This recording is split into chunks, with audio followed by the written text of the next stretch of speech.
pessoal, como vão? Tudo bem? Mais uma vez eu agradeço a oportunidade dada pela Mestre Amor, trabalhando junto a essa casa que traz tanto amor, tanta paz a todos aqueles que frequentam esse ambiente, e fomos convidados a falar novamente dentro do projeto Jesus, Luz de Nossas Almas, sobre o livro Trigo de Deus, de Amélia Rodrigues. Especificamente nós vamos falar aí nesse capítulo 2, Presença em Cafarnaum, e estaremos então abordando sobre essas palavras magníficas que a Amélia Rodrigues traz. Ela fala com uma poesia simplesmente fantástica, né? Para nós termos ideia, eu vou recordar algumas palavras aqui do capítulo. Me permitam fazer então a leitura do nosso livro aqui, né? Trigo de Deus. Presença em Cafarnaum. A região escolhida para a base operacional do seu ministério não poderia ser outra em Israel. De Jericó até as águas profundas de Genezaré, o verde luxuriante confraternizava com o azul transparente dos céus. A terra, sorrindo flores silvestres e recoberta de árvores generosas, recebia os ventos gentis do entardecer e das noites agradáveis, salpicadas de estrelas luminíferas. Por isso Jesus elegeu a Galiléia, onde a alma simples e nobre das gentes afeiçoadas ao trabalho poderia fascinar-se com a música de sua palavra libertadora. Em Nazaré, as dificuldades familiares e as lutas derivadas da inveja colocaram as primeiras barreiras ante o desafio de implantar nas paisagens dos corações o reino de Deus. Na Galiléia bucólica, porém beijada pelas espumas incessantes das vagas do mar, entre tamarindeiros e latadas floridas, os pescadores, os vinheteiros, os agricultores tinham os ouvidos abertos para a mensagem de luz. Cafarnaum, Magdala, Dalmanuta faziam recordar pérolas engastadas na coroa de um rei, a 200 metros abaixo do nível do Mediterrâneo, encravadas como um diamante estelar para refletir a beleza do firmamento. Cafarnaum notabilizara-se pela sua sinagoga, pelo movimentado comércio e pelas águas piscosas de onde se retirava o alimento diário, e pelas terras férteis que escorrem na direção das águas, atendidas por filetes de córregos velozes que se avolumavam. Ali Jesus situou o fulcro do seu ministério, e foi na casa de Simão Bar Jonas que ele estabeleceu o pilote para erguer posteriormente o seu reino. Crivado de interrogações que a ingenuidade dos pescadores arquitetava, ele respondia mediante a linguagem florida das parábolas, enternecendo-lhes as almas por usar as palavras simples da boca do povo e profundas de sabedoria divina. Inquirido a respeito da política arbitrária pela governança injusta, desviava o assunto, apontando a política do amor e a governança divina, em cujo bojo todas as criaturas se encontram. Observado com suspeição pela massa e aceito sob desconfiança, ele enriquecia as mentes com os mais belos fenômenos da sua poderosa força, demonstrando pelos sucessivos silêncios ser o Messias esperado. Então, nesse primeiro momento, nós relembramos ali então que foi em Cafarnaum que nós tivemos alguns acontecimentos.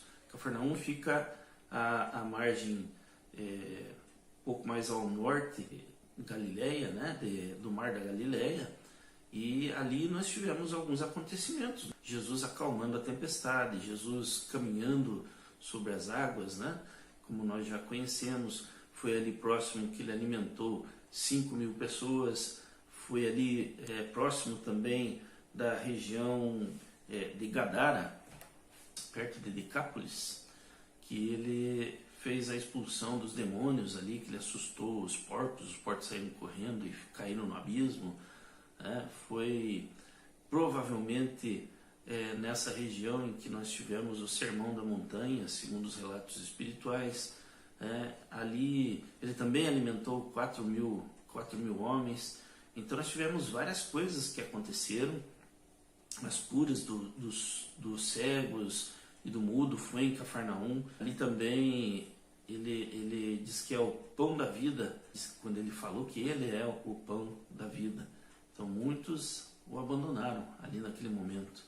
E nós hoje ainda temos talvez a dificuldade de entender o que é esse pão da vida, o que é esse ser que se ofereceu para nos alimentar espiritualmente. Jesus é simplesmente impossível dentro da nossa mente pequena conseguirmos entendê-lo, né? Então, muitas coisas aconteceram ali naquela região, ali houveram as curas, né? Muitas curas, a cura da mulher que tinha o fluxo de sangue. Então, muitas coisas aconteceram nessa região que Jesus escolheu para habitar. Galileia deixou Nazaré e foi morar em Cafarnaum, às margens do mar da Galileia, no território de Zabulon e Neflati, para cumprir-se o que foi dito pelo profeta Isaías. O que foi falado por ele? Terra de Zabulon, Neftali, caminho do mar do Jordão, Galileia, entregue às nações pagãs. O povo que estava nas trevas viu uma grande luz. Para os habitantes da região sombria da morte, uma luz surgiu. Essas são as palavras proféticas de Isaías, que já dizendo, né, que Jesus habitaria aquela região. Nenhuma localidade reúne tantas recordações da passagem do Senhor Jesus Cristo pela terra como essa pequena cidade aí chamada Cafarnaum, nas margens do mar de Genezaré ou da Galileia, né? Então, só para situar. E quem é o tal do Simão Bar Jonas, que é citado aqui por Amélia Rodrigues? Nós fomos fazer uma pequena pesquisa e vimos no livro Universo e Vida, editado pela Federação Espírita Brasileira, que o rei Salomão, conforme o Espírito Áureo descreveu, foi Abraão, um dos sublimados espíritos de uma orbe de Capela que renunciou à promoção para Sírios, um mundo mais aperfeiçoado a fim de acompanhar os degredados do seu planeta aqui no planeta Terra, que era extremamente primitivo. Então, junto com aqueles que foram expulsos de Capela, aqui veio Abraão, que depois encarnou-se como rei Salomão, rei de profunda sabedoria, que ensinou muitas coisas às pessoas, e ainda hoje muitos utilizam as suas sábias palavras para a condução de suas vidas, e que mais tarde reencarnou como quem? Como Simão Bar Jonas, o nosso amoroso apóstolo Pedro, que foi o discípulo escolhido por Jesus, porque em virtude da sua bagagem espiritual enriquecida nos caminhos de amor e de sabedoria. Então, Jesus, independente de muitos falarem, os apóstolos que foram escolhidos eram ignorantes, eram pescadores, eram do povo, eram pessoas que não tinham esclarecimento nenhum, eram analfabetos, mas Jesus sabia qual era então essa bagagem espiritual que eles carregavam, né? Nós vemos a doença que fere o corpo procede do espírito mutilado. O espírito enfermo tem suas raízes nas imperfeições que o caracterizam. Enquanto o homem não realiza o ministério da santificação interior, o corpo se abrirá em chagas purulentas e o coração ficará despedaçado de angústia. Não seja, pois, estranhar que o séquito das dores compunha a sinfonia trágica das necessidades humanas, onde quer que ele, Jesus, aparecesse. Cantor da vida mergulhava no barro pegajoso das inquietações e injunções dolorosas daqueles a quem veio socorrer. Consolador, via-se constrangido a descer as questiúnculas do povilhão para dirimir conflitos e conduzir a Deus com segurança as almas ingênuas. Mensageiro da cura total, detinha-se a remendar os farrapos orgânicos que as mentes invigilantes voltavam a romper. Não se cansava nunca, jamais se escusava, em tempo algum se omitia a ponto de entregar-se em pujança de vida para redimir todas as vidas. Então, a gente reflete um pouco sobre isso e vê que nós temos um espírito enfermo. Nós, seres humanos, ainda somos enfermos do espírito, né? Muitos médios em aturdimento, muitas obsessões acontecendo com todas as pessoas, muita ansiedade por um futuro que não se sabe qual é, quando ele vai chegar, o que ele vai nos trazer, muitas vezes com sentimentos e pressentimentos negativos do que irá acontecer no futuro, depressões de toda ordem, acreditando que não fez certo, que deveria ter feito diferente, que agiu completamente equivocado, que aquilo não tem solução, que aquilo é um pecado, que você vai ser julgado por aquilo.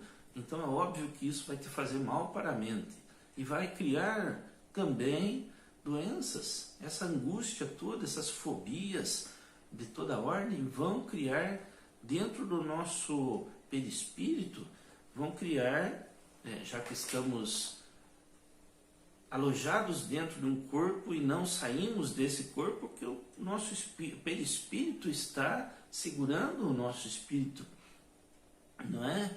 Então, esse perispírito vai recebendo cargas e cargas e cargas negativas. Esse alimento que nós acabamos dando mentalmente a esse perispírito vai se transformar em doenças psicopatológicas, psicopatologias que vão se criar em nosso mecanismo físico, deixando-nos em farrapos orgânicos, como cita aqui a Amélia. Então eu preciso entender que Jesus, ele falava sempre para as pessoas: eu te curei em nome de Deus, mas vai e não peque mais. Então essa noção do pecado lá naquela linguagem era erro, errar o alvo, né? Então você está errado, no caminho errado.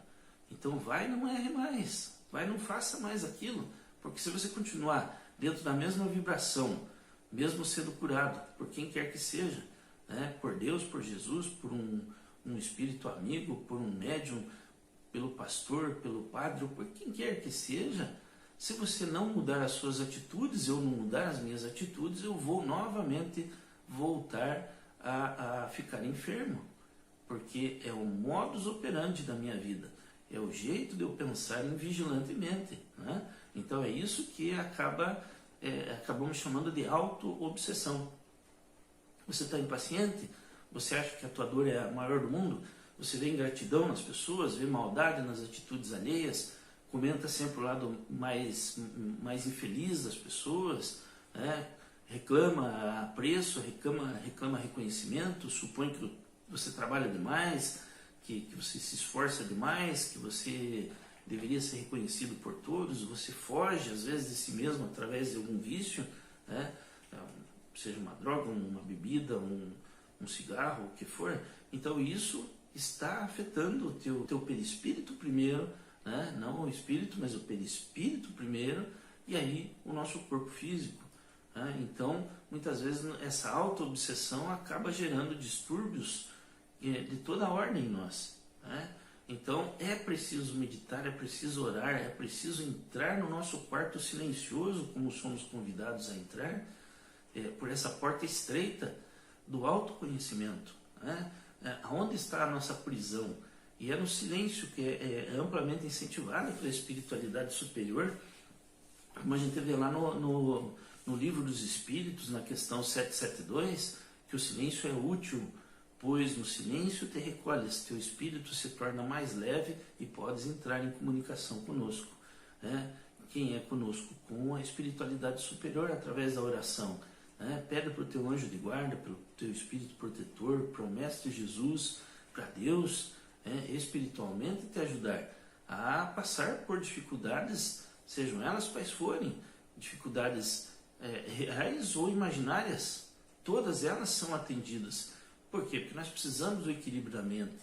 A gente precisa vigiar para não cair em armadilhas que os pensamentos podem nos fixar ideias fixas são terríveis para nós. Desejos que fomos contrariados, eles devem ser completados. Se você tinha desejos lá na tua infância, na adolescência, de ganhar isso, ganhar um tênis, ganhar um brinquedo, ganhar alguma coisa do pai ou da mãe que não te deram, não se revolte com isso, reviva aquele momento, não relembre, reviva as sensações que você teve naquele momento, agora com mais maturidade, porque você vai estar trazendo luz para aquele momento, você vai estar se curando. Então isso é a cura que nós precisamos, entende? Nós precisamos não alimentar as mágoas, e sim buscar aonde nós encontramos a fonte da mágoa, não tomando remédio, não usando todo tipo de drogas para tentar fugir daquilo, e sim enfrentando os nossos medos, as nossas fobias, para que então a gente possa curar a nossa alma, para que então a gente se livre dessas ideias fixas nesse processo de auto-obsessão. Né? O jovem que se prende a conquistas mundanas, o jovem, né? Quando não tem o sucesso que espera, daí se revolta, fica aturdido, atormentado.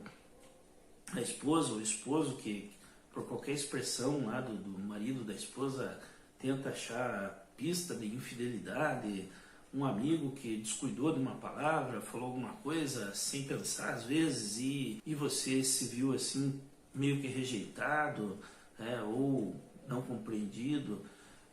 É preciso entender então que nesse momento que nós estamos vivendo está se operando na Terra um período de grande transição, anunciada já pelas Escrituras e confirmada pelo Espiritismo. O planeta sofrido está experimentando convulsões de toda ordem, convulsões tanto na estrutura física e atmosférica, como também das próprias criaturas que aqui habitam. A nossa transformação é necessária para que a gente também esteja de acordo com essa nova vibração do nosso planeta. Então, quando nós temos domínio sobre aquilo que nós estamos vivendo, ou seja, nós temos consciência daquilo que nós estamos vivendo, então as coisas modificam, dando lugar então a palavras corretas e a atos mais dignos. Isso sempre é recomendado por a nossa irmã Joana de Ângeles. Por exemplo, na questão do Livro dos Espíritos, na questão 714, também comenta sobre isso. O que se deve pensar do homem que procura nos excessos de todo gênero o requinte dos gozos? Pobre criatura, mais digna é de lástima do que de inveja, pois bem perto está da morte. E aí pergunta Kardec, perto da morte física ou da morte moral? De ambas. O homem que procura nos excessos de todo gênero o requinte do gozo coloca-se abaixo do bruto, pois que este sabe deter-se quando satisfeita a sua necessidade. Abdica da razão que Deus lhe deu por guia, e quanto maiores forem seus excessos, tanto maior preponderância confere a ele a sua natureza animal sobre a natureza espiritual. As doenças, as enfermidades e ainda a morte que resultam do abuso são ao mesmo tempo o castigo, a transgressão da lei de Deus. Né? Então, é preciso cuidar. É muito comum muitas pessoas culparem espíritos. Foi o espírito negativo, foi um obsessor, foi um encosto, foi um demônio, foi isso, aquilo que fez isso na minha vida. E muitas vezes esquece de observar que fomos nós mesmos que, através da raiva, através do medo, através de tristezas, de repulsa, de vários sentimentos de desprezo, de infelicidade, de ingratidão sentida, ou rejeição, acabam então influenciando no nosso dia a dia, fazendo com que nós criemos uma atmosfera melhor de infelicidade, de pessimismo, de visão da nossa vida como uma vida infeliz. E qual é a solução? A solução é que a gente empregue com vontade firme e com perseverança nos bons propósitos a fé e a paciência. Esses são os verdadeiros antídotos para que a gente expulse essas ideias perniciosas. É só assim que nós vamos conseguir ter essa transformação moral na linha do bem, com nobres ideais de sentimento, de arte, de cultura, que são medidas eficientes para combater essas ideias indesejáveis. Então, por mais que estejamos às vezes enredados em pensamentos destrutivos, sempre é possível recomeçarmos com essa vontade firme, com a transformação moral, com a busca de equilíbrio, principalmente buscando o entendimento de que nós fomos criados por Deus para a glória estelar. Então, quem é que vai estar com você daqui a 1 milhão de anos? É você, sou eu que vou estar comigo mesmo daqui a 1 milhão de anos. Então eu tenho que aprender a cuidar bem de mim. E isso não é egoísmo. Egoísmo seria se eu só pensasse em mim, mas cuidar bem de mim também passa pelo cuidar bem do próximo. Porque quando eu cuido bem do próximo, eu estou criando essa atmosfera agradável ao meu redor e a plenitude das daquilo que concorda com o bem, daquilo que sintoniza com o bem, com a paz e com o amor de Deus. Então, quando Jesus chega à casa de Simão, né, ele encontra a enferma a sogra, que definhava sob a injunção de febre, e tocando-lhe a mão, fez que arrefecesse a temperatura elevada. Feliz de imediato, a veneranda mulher, recuperada nas forças, serviu o ritmo de festa que lhe estrugia no sentimento como flores de gratidão. Porque a notícia corresse pela circunvizinhança que Jesus ali se encontrava na condição da grande luz, afluíram desesperados os enfermos. Isso é um sentimento normal. As pessoas, quando sabem que tem um curador, eles vêm correndo, porque eles querem se livrar da doença, mas não se livrar das atitudes que levaram à criação daquela doença. Subjugados em largos períodos de obsessões, foram desalgemados e colocados na claridade inefável da saúde. Então Jesus quebra esses grilhões das ideias fixas, ele quebra as obsessões, ele quebra essa ideia fixa de auto-obsessão. E isso é muito importante para que nós, que muitas vezes somos portadores de tormentos mentais profundos dentro do nosso ser, e às vezes até sob o domínio de hostes infelizes, então possamos recuperar a nossa lucidez e possamos então agradecer sempre ao Mestre Jesus pelas oportunidades que Ele renova sempre para nós, nos dando essas oportunidades de crescimento espiritual. Por isso que nós sempre temos que repetir o seu nome, sempre repetir o nome do Mestre Jesus, para que nós possamos estar sempre lembrando dessa capacidade inefável que Ele possui de nos auxiliar sempre nos momentos em que nos conectamos de alguma maneira com Ele. Sabemos que toda a espiritualidade tem como mestre e como guia Jesus. Porque Jesus não só veio aqui para falar, ele veio e fez. Ele fez aquilo que era esperado dele através das Escrituras e muito mais. Porque no momento em que chegou, imaginem vocês, imaginemos nós o desespero que existia diante de tanta dificuldade da vida, porque hoje nós temos tantas benesses através da tecnologia que nos serve, temos tantas benesses através da roupa que nos é possível ter com baixo custo, do calçado. É óbvio, porque tem gente que consegue comprar uma roupa a R$2, a R$3, seja com pessoas ajudando, né? Então é possível hoje termos uma vida digna com pouco dinheiro. Então não podemos nos aturdir tanto assim pela falta das coisas. Logicamente que não é impedido que lutemos por dias melhores ou por progresso material, por progresso físico, porque isso é digno. O nosso trabalho nos alimenta, o nosso trabalho produz não só o pão material, mas também o pão espiritual, porque nos redimimos de tantas coisas, ao mesmo tempo que estamos dedicando o nosso tempo ao trabalho digno, nós amealhamos forças espirituais e morais para enfrentarmos as vicissitudes da vida, que não são poucas, e que nós estamos cada vez mais preparados.